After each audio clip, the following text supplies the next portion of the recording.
Pemerintah Rusia memberi respons keras setelah Amerika Serikat menyita kapal tanker berbendera Rusia di perairan Atlantik Utara.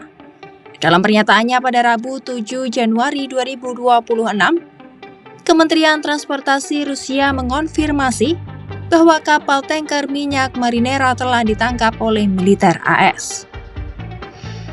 Menurut otoritas Rusia, penyitaan itu dilakukan di laut lepas di luar wilayah perairan negara manapun. Moskwa menyebut serangan terhadap kapal itu telah melanggar konvensi PBB tentang hukum laut yang menjamin kebebasan navigasi di perairan internasional. Otoritas Rusia juga menyampaikan saat ini kontak dengan kapal Marinera telah terputus.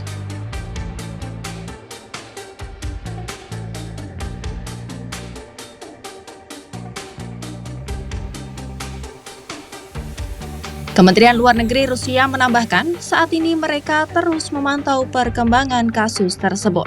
Sejumlah warga negara Rusia diyakini berada di antara awak kapal. Moskwa juga mendesak AS untuk memastikan para pelaut diperlakukan secara manusiawi dan bermartabat, serta segera dipulangkan.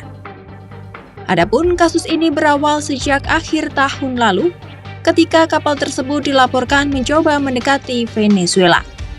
Saat itu penjaga pantai AS berupaya menaiki kapal, namun ditolak oleh awak kapal. Kapal tersebut kemudian berbalik arah menuju perairan Atlantik. Selama pengejaran, kapal tersebut mengganti namanya dan beralih menggunakan bendera Rusia. Washington menuduh kapal yang sebelumnya bernama Belawan itu telah melanggar sanksi dari Amerika Serikat.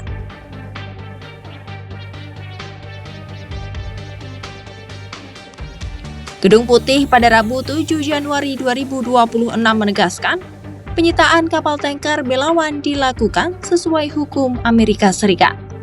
Dalam konferensi pers di Washington, Sekretaris Pers Gedung Putih Karoline Leavitt menyatakan bahwa Belawan disita karena melanggar sanksi AS.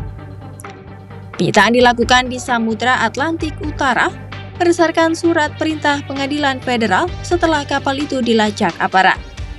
Menurut Leavitt, Belawan merupakan bagian dari apa yang disebut Washington sebagai armada bayangan Venezuela yang selama ini mengangkut minyak yang terkena sanksi. Ia menegaskan pemerintahan AS di bawah presiden saat ini tidak akan menoleransi praktik tersebut.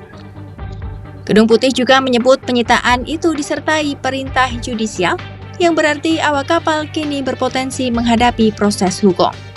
Pemerintah AS menyatakan para kru dapat dibawa ke Amerika Serikat untuk diadili jika diperlukan. I believe you're referring to the Bella 1 tanker that was seized this morning. The Department of Justice and the Department of Homeland Security, in coordination with the Department of War, did announce that seizure this morning for violations of U.S. sanctions. I've spoken about the enforcement of our sanctions policy at the podium prior to the new year, and this administration is going to fully enforce the sanction policy of the United States. The vessel this morning was seized in the North Atlantic pursuant to a warrant issued by a U.S. federal court after being tracked.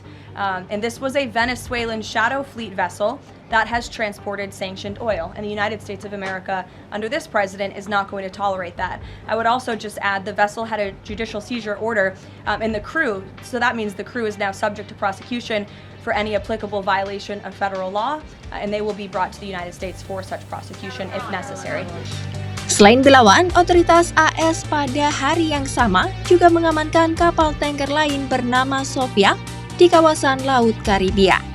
Kapal itu disebut sebagai tanker tanpa kewarganegaraan yang terlibat aktivitas ilegal dan kini dikawal penjaga pantai AS menuju Amerika Serikat. Gedung Putih menegaskan kedua operasi tersebut merupakan bagian dari upaya untuk menindak jaringan pengiriman minyak ilegal di belahan barat.